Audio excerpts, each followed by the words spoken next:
নমস্কাৰ এই মুহূৰ্তত আহি পৰিছে কেইবাটাও বিগ ব্ৰেকিং নিউজ আজি 18 ডিসেম্বৰ আৰু এনে ধৰণৰ খবৰ নিতৌ পাবলৈ ভিডিঅ'টোত এটা লাইক কৰি চেনেলটো সাবস্ক্ৰাইব কৰি দিবলৈছো ৰাতিপুৱাৰ প্ৰথমটো খবৰ 10000 টকা দিলে নহয় উচ্ছেদৰ নামত এবাৰ ঘৰে ঘৰে কৰিছে ধন দাবী 10000 টকা দিলে উচ্ছেদ বন্ধৰ প্ৰতিশ্ৰুতি দবকাৰ যমুনা মদংগা বনাঞ্চলত উচ্ছেদৰ জাননী বন বিভাগৰ উচ্ছেদক লৈ দালালে উঠাইছে টকা জাননী পোৱা ব্যক্তিৰ পৰা উচ্ছেদ বন্ধ দাবীৰে ধন দাবী কৰিছে দালালে এতিয়া দালালৰ বিৰুদ্ধে উচিত তদন্তৰ দাবী জনোৱা হৈছে ইয়াৰ পাছৰ খবৰ এবাৰ একেলগে 58 লাখ লোকে হেৰুৱালে ভোটাধিকাৰ ভোটাৰ তালিকাৰ পৰা কৰ্তন হ'ল 58 লাখ লোকৰ নাম 26 নিৰ্বাচনৰ পূৰ্বে কঠোৰ পৰিছে নিৰ্বাচন আয়োগ সমষ্টি কৰ্তন হৈছে হাজাৰ হাজাৰ ভোটাৰৰ নাম পশ্চিমবংগৰ বিধানসভা নিৰ্বাচনৰ পূৰ্বে জালত পৰিছে ভুৱা ভোটাৰ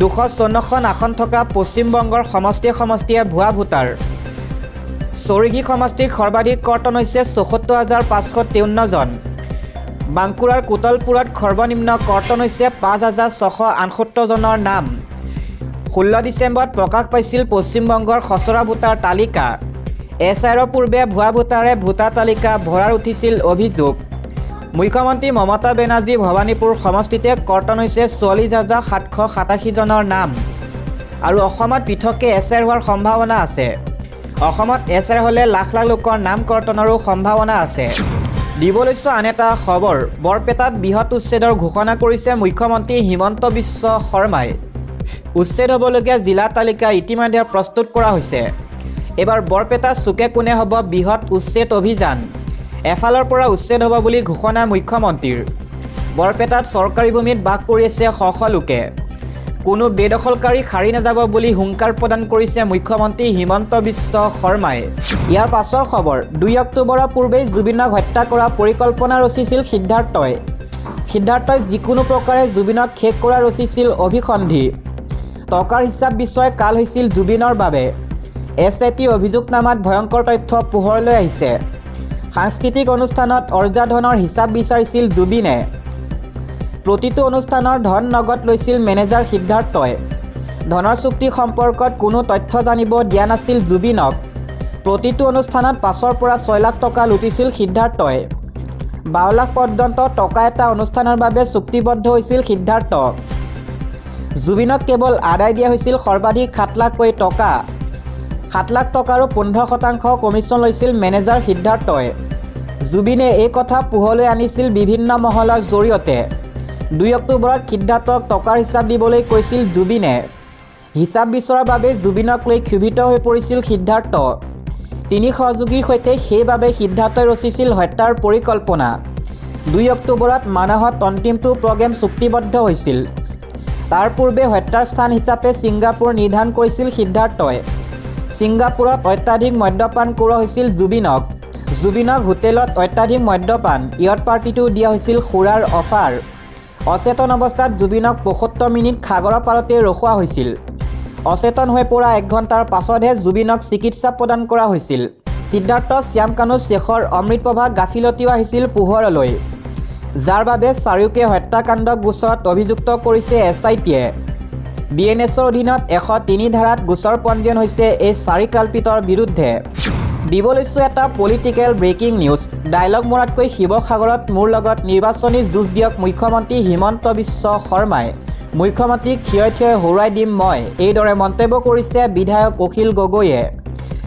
অখিল গগৈ মন্তব্য কৰি কয় হিমন্ত বিশ্ব শৰ্মাক মই অপেন চেলেঞ্জ কৰিছোঁ হিমন্ত বিশ্ব শৰ্মা নাহিলেও অন্তত পীযুষ হাজৰিকা আহক এজনো যদি নাহে বিজেপিৰ সভাপতি আহক শিৱসাগৰত যুঁজ দিবলৈ বিজেপিয়ে মোৰ বিৰুদ্ধে থিয় কৰোৱাজনৰ বিৰুদ্ধে খেলিবলৈকে লাজ লাগিছে শিৱসাগৰত মুখ্যমন্ত্ৰী পীযুষ হাজৰিকাক নিৰ্বাচনী যুঁজ দিয়াৰ এই চেলেঞ্জ দিছে বিধায়ক অখিল গগৈয়ে ৰাজহুৱাকৈ প্ৰদান কৰিলে এই চেলেঞ্জ পৰৱৰ্তী খবৰ পুনৰ ৰাজ্যত কাৰ জৰিয়তে বাংলাদেশীলৈ ৰঙা দলিচা 2 বাংলাদেশীয়ে কাৰ অধীনত লাভ কৰিলে নাগৰিকত্ব 2007 চনত ভাৰত প্ৰৱেশ কৰা বাংলাদেশীক নাগৰিকত্ব প্ৰদান শ্ৰীভূমি এগৰাকী মহিলাই লাভ কৰিছে নাগৰিকত্ব বিবাহ সূত্ৰে মহিলাগৰাকীয়ে লাভ কৰে নাগৰিকত্ব শিলচৰৰ গোস্বামী উপাধিৰ এজনেও লাভ কৰে নাগৰিকত্ব এয়া প্ৰথম পঞ্জীয়ন ভিত্তিত নাগৰিকত্ব বুলি জনালে অধিবক্তাই। এই দুজনক লৈ এতিয়ালৈকে 4জন বাংলাদেশীয়ে লাভ কৰিছে ভাৰতীয় নাগৰিকত্ব। নাগৰিকত্ব লাভ কৰা আটাইকেইজনে বৰাকৰ। দিবলৈছো আন এটা পলিটিকেল ব্ৰেকিং নিউজ। 2024 নিৰ্বাচনৰ পূৰ্বে চামগুৰিত দুভাগত বিভক্ত হৈছে কংগ্ৰেছ। ৰকিবুলৰ পুত্ৰ তানজিল হুছেইনৰ বিৰুদ্ধে কংগ্ৰেছী বিদ্ৰোহ। তানজিল হুছেইন কংগ্ৰেছৰ যোগ্য প্ৰাৰ্থী নহয়। চামগুৰি কংগ্ৰেছে তানজিল হুছেইনক কেতিয়াও নিবিচাৰে। সাংসদ পুত্ৰ হোৱাৰ পূৰ্বে যাতে তানজিলক প্ৰাৰ্থিত্ব নিদিয়ে।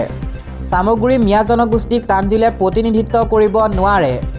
প্ৰভুত্ব বীৰত্ব দেখুৱাই তানজিলক প্ৰাৰ্থিত্ব দিলে ফলাফল ভাল নহ'ব। নিম্নবৰ্গ বা নিম্ন জ্ঞান সম্পন্ন ৰকিবুলৰ পুত্ৰ তানজিল। অযোগ্য নজনা ব্যক্তিক টিকট দিলে 26ত আকৌ বেয়া হ'ব ফলাফল। পৰিয়ালকেন্দ্ৰিক ৰাজনীতি অৱসান বিচাৰে চামগুৰি কংগ্ৰেছীয়ে। আন এটা খবৰ, সাৱধান হওক বনভোজকাৰী দল। নিয়ম উলংঘা কৰিলে হ'ব লাগিব থানাৰ আলহী। আইন ভংগ কৰিলে 10,000 টকা জৰিমনা লগতে বাতিল হ'ব লাইচেন্স। নিয়ম নমনা বনভোজকাৰী দলৰ বিৰুদ্ধে FIR দাখিলৰো সকিয়নি।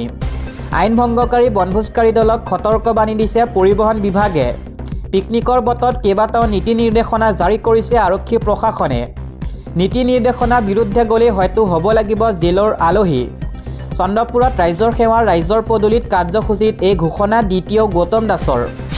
দিবলৈছো আন এটা খবৰ, ঋণ লৈ ইতিহাস ৰচিছে মুখ্যমন্ত্ৰী ডক্টৰ হিমন্ত বিশ্ব শৰ্মাই।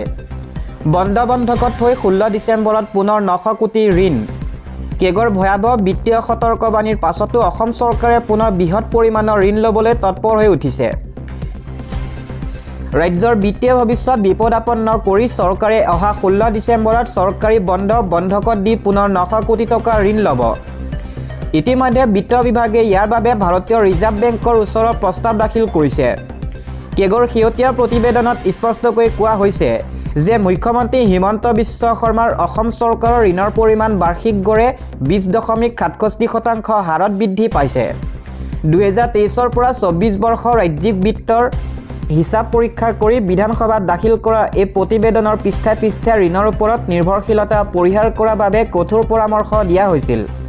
কিন্তু ৰাজ্য চৰকাৰে এই সকলোবোৰ সতৰ্কবাণী ওলাই কৰি পুনৰ ঋণৰ বোজা বৃদ্ধি কৰিবলৈ লৈছে। বিত্তমন্ত্ৰী অজন্তা নেওগে যোৱা 25 নৱেম্বৰত বিধানসভাত দাখিল কৰা তথ্যমতে 2024 পৰা 25 বৰ্ষত অসম চৰকাৰৰ মুঠ ঋণৰ পৰিমাণ আছিল 1,54,333 কোটি টকা।